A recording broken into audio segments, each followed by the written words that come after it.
Welcome back to the channel and welcome to episode 3. It started in the desert and made its way into Chenara after packing up the night's camping. So let's look at the map again and see what progress we've made. We came into Nador and we're now camping at Chenara.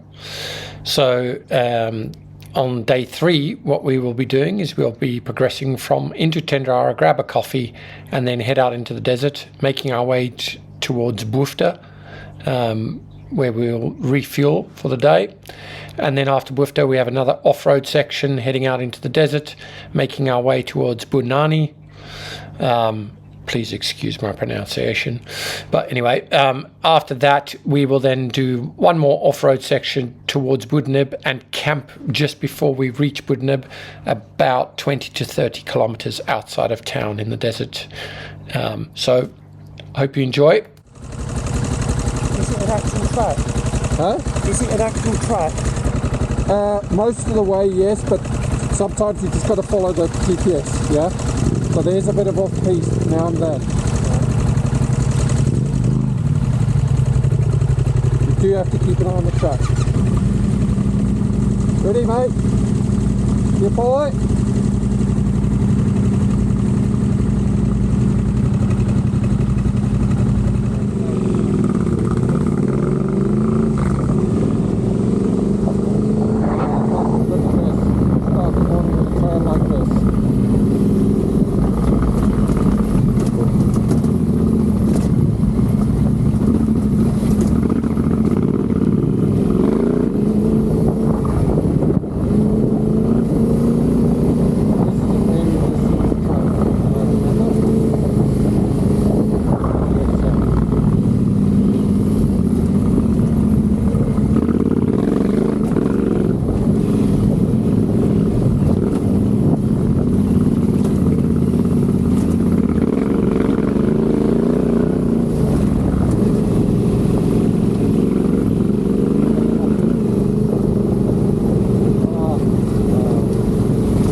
So as you can see, the day started straight into a fairly rough trail.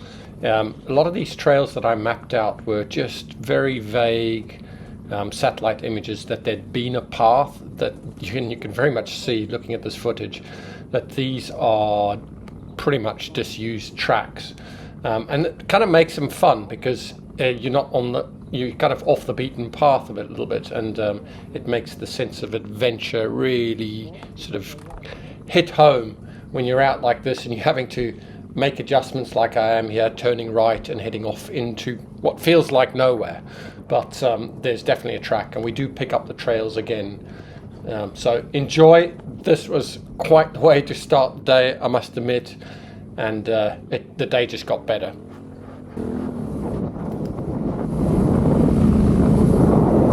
There it is up there.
So these trails really felt like rally stages to me.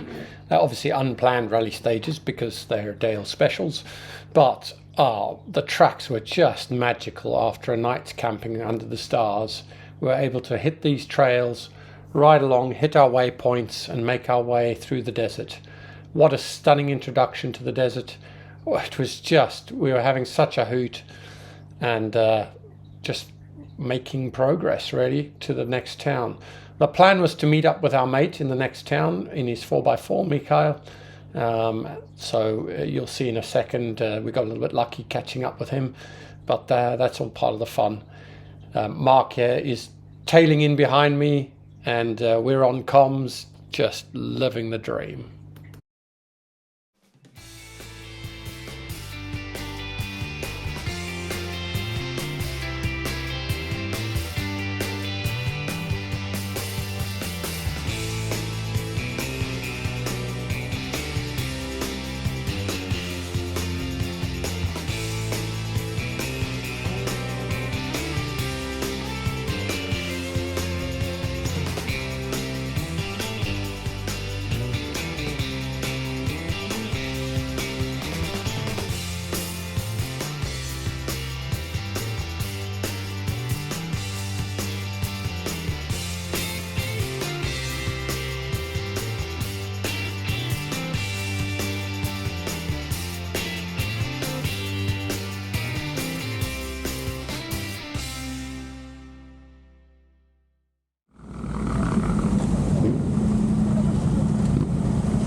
So we just pulled into Chenara here after night's camping, and we bumped into our mate Michael. So it was a bit random. He spotted us coming through town there just as we pulled through, and then chased after us to catch us. What we were actually doing here was looking for fuel. I wasn't sure if it was on the outskirts of town or whether it was in town, but we caught up with Michael, and it meant that we could sit down, refuel, and make some plans to hook up for camping a little bit better between the 4x4 and the bikes. It was quite a tricky dynamic. So what we ended up doing was there was 2 off-road sections per day roughly, because we had to always come into towns and get fuel. And what I got him to do was ride on the road to the second off-road section and then come backwards on the track towards us, and that way the chances of missing each other was next to none, as long as he was sticking to the track roughly. And we kind of hooked up that night and got our camping sorted in a dried up riverbed, and you'll see that later on in the video.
So what you'll see in this next section is very remote and poorly marked tracks that I'd picked up, and they were loads of fun to ride. This riverbed was super cool. We bumped into a shepherd. This wasn't too far outside of Chenara. But these trails became a bit of a theme for the day, really, and it became a bit of a theme through the journey itself. I like to travel lesser known routes. I like to find my own routes. So as you can see here, I'm trying to pick up the various different trails, and they washed out and things like that. And this became a theme, as I say.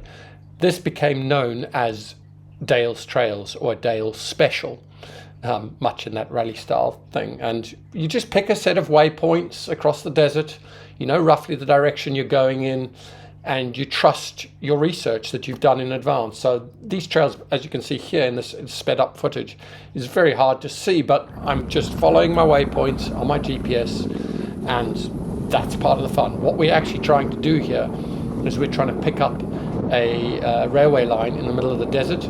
I assume it was used for mining and transportation of mining goods years ago.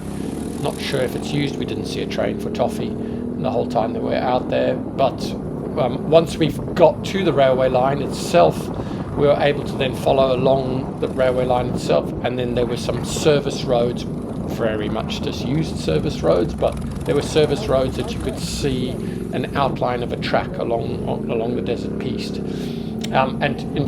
Here is an example of that, picking up their railway line on my right hand side here, and that's as good as the track marking got, and that's all you need really. It kind of makes it pretty cool. But yeah, this was the theme for quite a few hours, and then we got into the next town for some lunch. There we go, boys.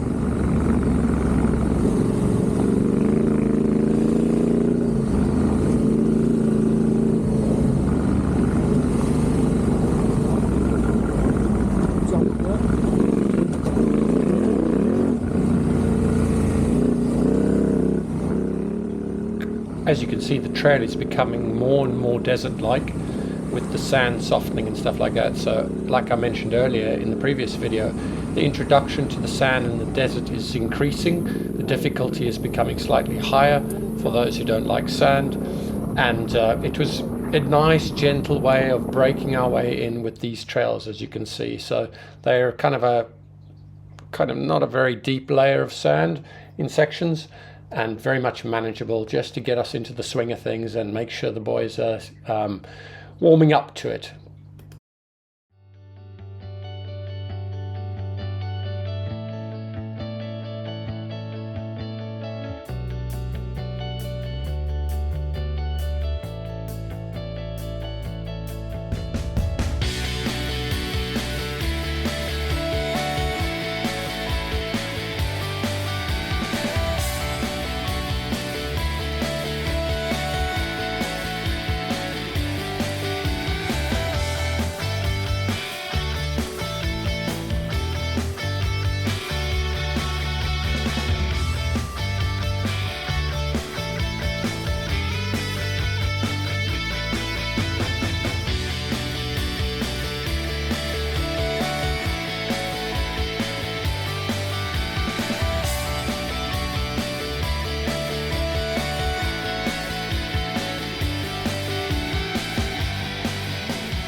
So as we came out of the desert after the morning session, we headed into town, found a place to eat, got some lovely food in a local town, filled up with fuel, proper chow down, and we managed to even feed the odd little cat or two.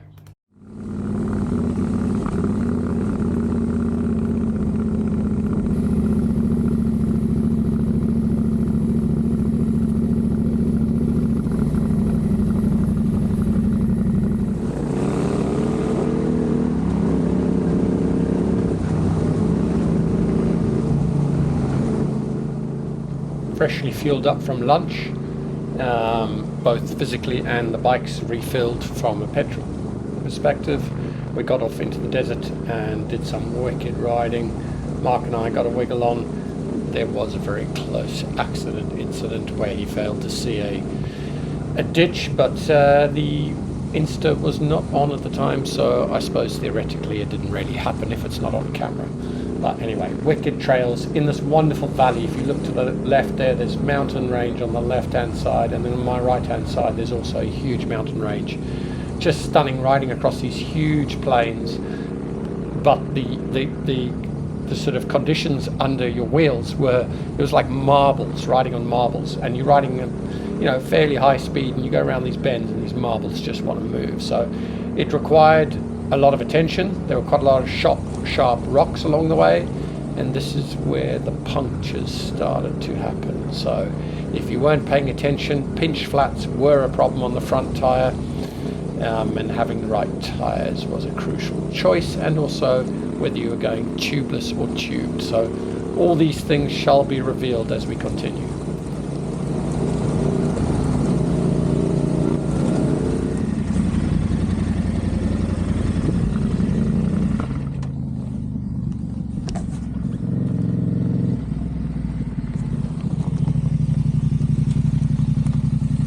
Gonna do my suspension now. Okay. The back end, like, when you go through those jumps, it just boom. Yeah.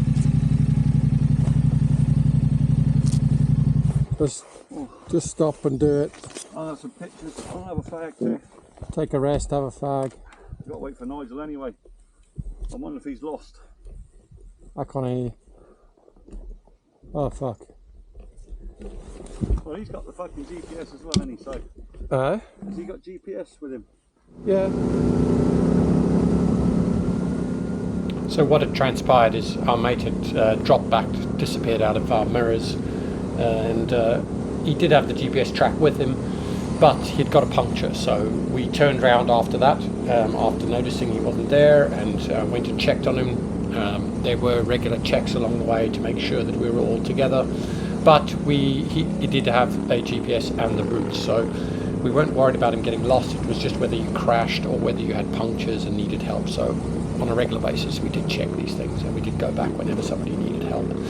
We tightened that up quite a lot when we got into the sand. We kept a very close eye on each other there because it got difficult in the sand, and you'll see that later on. But we went back, fixed the he fixed the puncture, we kept him company, made sure he was alright. We actually found a shady spot to sit in, and we were able to continue along with the journey. Now, I did make some suspension adjustments, as you might have heard in that previous audio, and my bike had been set up fully for static and rider side before I'd left on the journey, thanks to Dave Berkshire Motorcycles. They helped me very much in getting that sorted out, and we did lots of measurements. But what needed fine-tuning while I was out on the trails, and you can only really do this when you're riding tracks like this, like you can see, and you're starting to G out the bike and things like that on some of these dips, was the bike just needed a little bit more compression. It actually needed quite a lot more compression. I had it at 17 clicks of compression, which is kind of a standard setting, which is a good baseline to start with, but I ended up going up to 24 clicks out of, I think, a total of 30 clicks on my bike on the front end. It is K-Tech revalved and springed, but 24 clicks seemed to sort it out, and it felt really good after that. So very important to get your suspension sorted out along the way, make adjustments, get a little screwdriver out, fine tune it as you get along on the journey.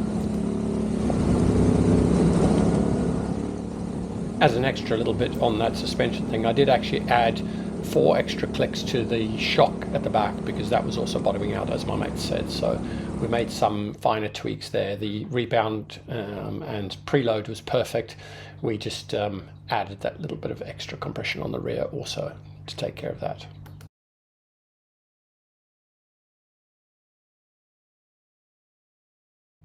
After a fairly long day, we did decide to stop a little bit earlier while there was a bit more light for the second day of wild camping. We found this dried up riverbed, or I think in local terms a wadi, and set up camp, got all our act together and organized. We found some extra driftwood, and as you'll see in a couple of clips, we made campfire. Now, our tactic that I mentioned earlier about our mate with the 4x4 coming back on us did actually work. He wasn't here at this particular moment, but he turned up before dark and everything worked out. So he camped with us. He very kindly brought some local produce from a market, and he made us a salad with some onions and peppers and tomatoes, and it was delicious, and some like local olive oil that had been made. And we ended up having a bit of a feast with a cold roast chicken that he'd also bought for us. Out of the dark, randomly in the evening, came this Berber man, and he came and joined us at the fireplace and warmed his hands, had a cigarette, and disappeared off into the dark, which was kind of cool.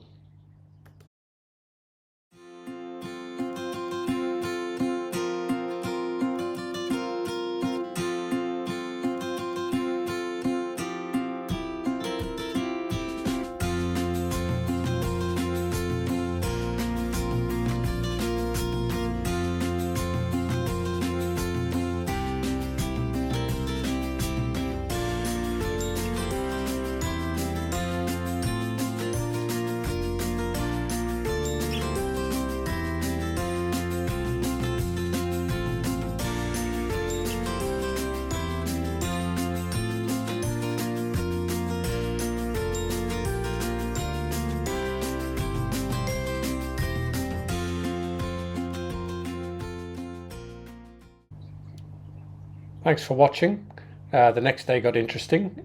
This is a photo from the next day. We picked up more punctures and we got deeper and deeper into the desert and onto some old Dakar tracks. So tune into the next video. I hope you enjoyed this one. It only gets better as the series continues.